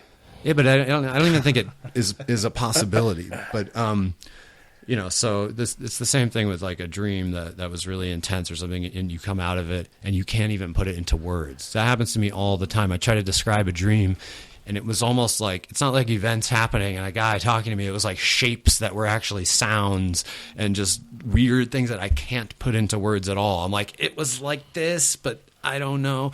And I think that's... But see, is part of it too, though, that you're afraid that there's going to be nothing? I am afraid of that, but... See, I'm not. I'm not afraid of it because it's the experience of nothing, so there's nothing unpleasant about it. I don't like the idea, and I'll admit that. Why? I can tell You you. just I can don't- answer that. Can see, I answer for that? me, Why I go, don't like the idea? Well, okay, Even though I'll I don't explain believe in it. a heaven and an afterlife, I want to answer why. I agree. I don't like that because I actually like life. I like living. Right. All the shitty experiences that happen, I still go, okay, I got something from that. It was horrible. Even the horrific things, it's like that sucked. But I don't want it to end. Right. So the juice is worth the squeeze. And I don't ever want it to end, but I'll take it if one it step does, further. Though, I don't care. Like, what will I care if Right. it's done? Because Right. I won't know. Right. I'll take it one step further. Why I don't like it, man. I want there to be something. I want another adventure. I want something even bigger, But see, something greater. Like, I think that's part of like my problem with religious people is the egotism there that Sure, no, but I'm not looking but at they're it with entitled ego. to it. But I don't. You're not. I'm not saying you are. I'm saying that's what my I'm problem saying. with When you religion. said like Matt's personal idea, this is what I'm saying. My personal idea. That's why I don't like the idea that there's nothing else. That's like even when I was sitting there saying I'm an atheist, and I'm not sitting here telling you I believe in God. I'm not saying that at all. So I'm saying I don't fucking know what's going on anywhere. There's a lot of things I don't buy. There's nothing that I really understand. I'm a fucking dumb stump wandering around. But though, Matt, like that goes both ways, because a lot of times atheists say exactly what you just said, or they go further. They say, I don't mind the idea that I'll be consciousness will be annihilated when I die. And in fact, a lot of them say, in fact, I kind of like the idea, like it's permanent rest, it's sleep. And to me, I go, I get sad. Well, I go, there you go. Well, you're doing just what the Christians are doing. You like the idea of your belief about what happens. You like the idea that consciousness is annihilated. So the atheists fall into that. The probability. I don't like it because, again, I would like to be don't like it. Good. Yeah. infinite. I tell everybody that'll listen to me. I would love to live forever. Right. I want to watch the fucking universe, collapse on itself. Yeah. And then go from there. So then in a way, you have to hate being an atheist, It right? sucks because I actually... Yeah. It's an uncomfortable Being truth. an unbeliever sucks. But I also... It does suck. I think when I die, I just go, okay, what? Hopefully, But maybe I'll get to travel around the universe. I got a case of the corners. It's like being in the slot canyon, and you're like, oh, we should turn back, but there might be something great right up around ahead. that corner. Yeah. Like, I don't want to give up on the journey. But that's why I say I'm not the atheist that John's talking about. No, you're I'm not. more willing to go, sure, fuck yeah, give it to me. Maybe, yeah. Well, more than I thought you were, that's for sure. Well, and that's what I thought this was just going to be like get out the helmets and headbutt for 90 minutes today. That's but not how the rad agnostic does it. Well, No, it and doesn't. that's It just doesn't, labels. man. And I mean, mostly when people talk about Christians, they're talking about these TV evangelist types that, do what they do and blame everything on homosexuality or communism or blah, blah, blah, whatever. And then a lot of the atheists today are fire and brimstone atheists, where they're like just 100% sure that there is no God. Yep. Christians are the worst people on the planet and have caused Muslims, pain and they've found a suffering. new enemy. Well, Muslims now They found too. a new enemy. But But I mean, I'm it's not on that bandwagon but it's- either. Okay. But cool. when you talk to people who might identify as either one, usually they don't really identify with those people. Those people aren't there. When you talk to a normal Christian, they think Pat Robertson's a retard. Yeah. If I think, and I don't know this for sure, but I think if you would talk to most atheists, they say that just like most people that consider themselves Christians, because you ask them what they are and they give you this one-word answer to... It's easy. Because it's easy, and it might not sum up everything that they believe. Yeah. But then they don't have to sit there and have an hour-long conversation with you about what they believe. Yeah. Which really, It's if you're not a good on a friend to talk them show. and don't like to have conversations, you're not privy to. You don't need to know that stuff. It's a social signifier a lot of times. It's, do you Right. believe in God? And no one's defining that term. It's the biggest question mark in the world. What do you mean by God? And no one cares. They're just Right. it's considered a perfectly sensible question. Oh, do you believe in God? Yeah. Do you? No. It's like, oh, well, we've answered that. No, you haven't answered anything metaphysically. You've found what this person wants to say in social situations about this topic. So it puts you in a camp. And the atheists do this too. Like a Christian, a lot of Christians they'll really like to say, they'll come over to a party and they're like, yeah, like I believe in God, or I believe that everything happens for a reason. Like you'll hear that a lot. And then but the atheists, they get off just as much on saying, no, man, like, and they're a room full of believers and they go, there's no God. And they like that, and I've liked it. I've said that I don't believe in God a lot of times because it's true. I don't believe in God. Believing in God being a positive action that you take in your daily life. I don't do that thing, believing in God, but I don't believe there is no God either. Although I do believe there is no kind of Jewish, Muslim, Christian God. Because I see the historical pattern of how that was sort of cooked up. So I kind of don't think there is that God out there or anything really resembling it. I will say that. But as far as what there is, I have no idea. And it seems to me that the probability is that there is something. But that's just not a scientific calculation. That's just my... Feeling. It's like aliens to me, which, by the way, I think the question of the existence of aliens is related to the question of the existence of God. And what I mean by that is that any being of, just like Asimov said, any technology of sufficient sophistication will appear to be magic. So if any technology that was used in this room that was 1,000 years or 500 years in the future, we probably would view as magic. But it's really, this device that does this thing. The same is true with beings and intelligence. Any being of sufficient superiority in terms of intellect or physical ability would appear as a divine being. So if we met some aliens that were like... I'm fine with that. Yeah. Sure, attribute that to the Bible. If we met some aliens that are like 200 years more advanced than us, we'll think, oh, they have really cool machines. Those are beings. Those are creatures. But if we... Maybe even a higher being. Right. Oh, yeah. Yeah, these guys know what's up. Like, they have a lot to teach us. If we met an alien race that's like 3 orders of magnitude higher than that, though, and they're not really completely physical anymore, and they can just sort of... They can swap personalities between them or consciousness and stuff. We would sort of have to treat those beings as gods. And so in that way, I think the question of God is tied up with the question of aliens. Or if you ran into a big dude who had a hammer that you couldn't pick up. Thor. Then I'd be like, fuck, dude. I'm in on that one, though. Well, and what if aliens did then come and visit the Jews or Muhammad or whoever, and appeared to them, like knew that if we show them our true form, they're not going to understand it. They're not. So for them to understand us, we're going to appear to them as this old man or angels, or an angel or whatever. We're going to tell them this stuff and.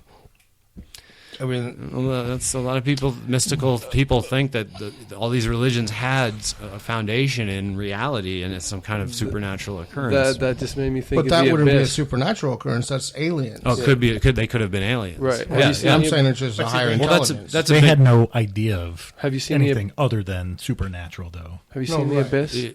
Yeah. When the guy freaks out and he says, "When I saw that angel come from me, I thought I was dead, and it was just one of the aliens." Yeah. Well, that's the whole thing behind the ancient aliens people. They helped them build the Egyptian monoliths. Did you read that story about the Nazca lines? Which story? I know all about it. It was a news report in the last month that there's research teams that basically figured out that people had been traveling from all these different areas to this one point. That was basically a place of worship at the time, and that they had been laying. Either they made the lines by adding rocks or by taking rocks away from the area. And so they're saying that the purpose of the site was a religious gathering. Well, it was like a pilgrimage. It was a pilgrimage, but the purpose of the lines was for them to get there. Was basically like a map. A map from wherever their village was to get to this place. Was it that there was like a forest then or something, so they couldn't see their way, or because a lot of the lines overlap and they crisscross and stuff. So like, and a lot of the lines, some of the lines make like spiders and other stuff too. So there's a lot of those in England too. I can't wait. We're going to try to go to England next August, and I want to go to that horse that's on that ridge. There's that beautiful white salty horse design that's like 50,000 years old. They have no idea what it is. And then there's Stonehenge and shit. So anyway, you can't get close to Stonehenge, I guess. You can't? You used to be able to. You could walk around in it. Supposedly, I was reading this thing about like the top 10 most like overrated. Anticlimactic, overrated places to go visit. Yeah. And Stonehenge is one of them. It was like, you can't. Can get as close as like a mile. Yeah. So I don't know if that changed or what. As far as statistics, it might just be interesting to state that 7 in 10 Americans identify with some branch of Christianity. That's a huge, huge majority. Atheists have doubled in the last 10 years from 1.5% of Americans to like 3.5%. Agnostics have doubled also. They're at about 4%. Then you have like 12 to 15% who just they just don't identify with anything. They're just like, what religion are you? Atheist, agnostic, Christian? They're just like, no. So there's a lot of those people. But the vast majority, though, of Americans are still identifying with Christianity. Now, when they say Christianity, is like some branch, all the weird kinds included. No, but what about Jews or Hindus or Muslims or Buddhists or any of those accounted for? Oh yeah, all those percentages were in there. I don't remember what they were. The Jews are like 1.5%. There's not many of them. The Muslims are like 0.9%. That's just America. In America, and then Hindus, very small percentages. All Buddhism, Hinduism, Muslim, and Jew, all lower than atheists, I think, in America. Woohoo! So your guys are making some headway, and so are agnostics. So that's good too. Well, and then there was some other report that people identifying as Christians is going down, and it's been decreased a lot within the last 20 years. I think it was. I think the decline is fairly slow. Well, it was fairly slow, but supposedly within the last 10, 15, 20 years, I don't know what it was, it decreased dramatically. Like it more than doubled the rate that it was decreasing. Once you indoctrinate a generation, you got to wait till the next one. Yeah. Well, I wanted to talk about Bernie Sanders, but I'll just say one thing about it. I wanted to... I like him. Yeah. I wanted to... everyone go out, if you're a Democrat or an independent, you can vote for Bernie Sanders in the primaries. But Hillary will be our next president, but I'm still going to give it a try and vote for Bernie Sanders. But what I wanted to say in a cheeky way is that I have a conservative belief and a conservative value that I want to share on the air to all the listeners, and that is everyone who works. Because, in conservatism, it's about work. Hard work gets you the goods. Don't ask for handouts. It's the hard work. Pull yourself up. So what I want to say is everyone who works hard, in other words, 40 hours a week, should make a living wage. And that's a conservative value that I'd like to put out there. And that happens to be Bernie Sanders' #1 platform. Of course, he's a socialist and a liberal, but and conservatives will deny that what I'm saying is conservative, but I think it is. It's hard work. And tell me that working 40 hours at Burger King isn't hard work. And I think what the conservative would say is, well, okay, it's not hard work that should get you a living wage. It should be skilled work. Oh, okay, well that's a very different thing that you're saying then. Than all the people who are kind of dumb or average intelligence or a little lower than average, they just, by social Darwinism, should be condemned to not making a living wage ever. Is that your idea? Even though they can go and work 40 hours a week, they're able-bodied enough that they could be fry cooks 40 hours of work, which is extremely hard work. Yeah, but then they have to share their money, and they don't want to do that. Right. So in other words, my cheeky point was that anyone working 40 hours of work should make a living wage. So there should be minimum wage, I think, should be $10 an hour, or maybe $11. And I think that's a freaking conservative value when it comes down to it, because it's hard work. It's rewarding hard work. It's rewarding? You want to reward hard... No, the work isn't rewarding. Oh. The money, the $10 an hour is the reward. All right. Well, my question, Bernie Sanders, he's not a Democrat, right? He's running as a Democrat, but he's not a registered Democrat. Right. No. He's an independent senator from Vermont. So he changed his affiliation already? No, he's still not a registered Democrat. He's just running in the Democratic primary as a Democratic candidate. So that's how do you do that if you don't change your affiliation? You don't have to be registered as in the party to run under that party. It's like Ron Paul ran as a Republican. He's not a Republican. He's a libertarian. Right. But he ran as one because if you want to run from a third party, you have to pay millions of dollars to get on the ballot of each and every state, and you have to get 50,000 signatures in each state, and it's this whole rigmarole. So they run as one of the party, but he himself is not a Democrat. Well, I guess that's it, folks. I wanted to keep it shorter today. Ephraim, our good buddy from Jiu-Jitsu, posted an interesting fact. 1.6% of U.S. citizens owned slaves in 1860. 1.6%. I think that's much lower than most of us would have guessed. And that was at the height of slavery. That was the highest point of slavery in America. And only 1.6% of the U.S. citizens owned slaves.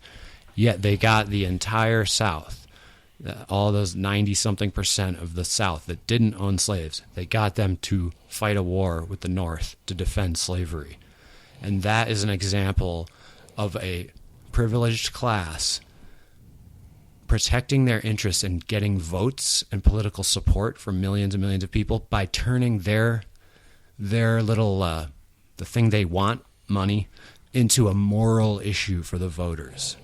So those slave owners just wanted to own their slaves, and they turned it into a moral issue. Well, this North is imposing their will on us. They're not giving the states rights and blah, blah, blah, blah, blah. And so they got men to fight and die to protect slavery, even though the vast majority of these people did not own slaves and did not profit from slavery at all. In fact, slaves were essentially taking their jobs, the lower class whites. The slaves were doing the work that they would have been paid to do. So anyway, that's an interesting fact. So thank you, Ephraim, and everybody out there. Send in stuff, send in comments, criticism, and I'll read them on the air. And tell me what's good and what's bad about the show. And I hope you guys enjoy it. Everyone's giving me great feedback in general, and especially about Mark and Brian. People really like your contributions to the show. And Matt, thank you. You were a very reasonable man, and I try. Yeah, your opinion is well thought out and very rational. Well, let me ask Matt something real quick. Yes, sir. So when I first went into fantasy comics, it was probably 11 or 12. It's 81 or 82. And Charlie, long hair. Yeah. He was working there. And I thought he was the owner, like, for the longest time. Not ever. But I just remember I had picked up maybe, like, 2 comics, one after another, look at it. It's like, hey, this isn't a library. Oh, yeah. Oh, my God. And then, so I don't, is that, I mean, I don't get that from you guys now, but is that a big, because comics are so short. Do people just come in and read the next issue? Well, see, that's part of the problem. Nobody realizes that back in the day, there was returnability. Nowadays, there's not. I pay for everything. You're paying me back. So when somebody comes in and reads 3 comics, sets them down, and then walks out of the store and goes, hey, thanks, I'm like, well, you literally, that's the exact same as shoplifting. Right. You got the enjoyment out of it without paying for it. It used to be a lot more. Well, I didn't mean, I picked it up, looked at the cover, flipped through it. Oh, and that was the way it was back then, was that everything was a collectability issue, and you're making it not collectible by just putting your greasy fingerprint on it. So don't touch it, or buy it, or get the hell out. It's not that way anymore, because again, I don't care about that. I don't, me especially, I'm like, nope. The collectibles are in the showcase for the people that really want that. Sure, come in, hang out, look through some pages, see if you like it. Kids, touch whatever you want in the kid section. Don't be afraid to come into my store and touch stuff. That's now. my thing. What about in other stores? Is that? Oh yeah, that still goes on. Oh, absolutely, absolutely. And with that person in particular that you were just discussing in his own store. And that's what from what I've heard. So is that Charlie's Comics? Oh yes, that's him. Yep. Okay. The competition. How many comic stores are there? There's no competition. How many comic stores are there in town? There's Our Galaxy, and then Heroes and Villains, and then a smaller one is Showtime Sports Cards. So 4, including yours? Yeah, but there's 5 total. Well, Heroes and Villains is like games too, right? They do like a lot of the Magic games. I consider them a hybrid store because half of their store is gaming. Our Galaxy used to mostly be a manga store because that's what the majority of what they carried. Is it all kinds of Japanese stuff though, like models and everything, or is it They just... used to. I don't know so much anymore. They downgraded into a different store. All right, guys. Thank you for Fantasy Comics. What? Fantasy Comics. Thanks for having me. Fantasy Comics on First Ave here in Tucson. Great store, and Matt will probably be there to help you out. Brian, go ahead. And as far as I know, it's still the only place you can get Cards Against Humanity in town. At least, yeah, for the most part. Yeah, that's what it is. Fun game. Just fucking go there and buy it if you're going to get it. It's fun. Guys, thanks for listening again, and hit us up. Please share on Facebook and all that stuff. And we got a lot of exciting guests coming up next week and subsequent weeks. Thank you.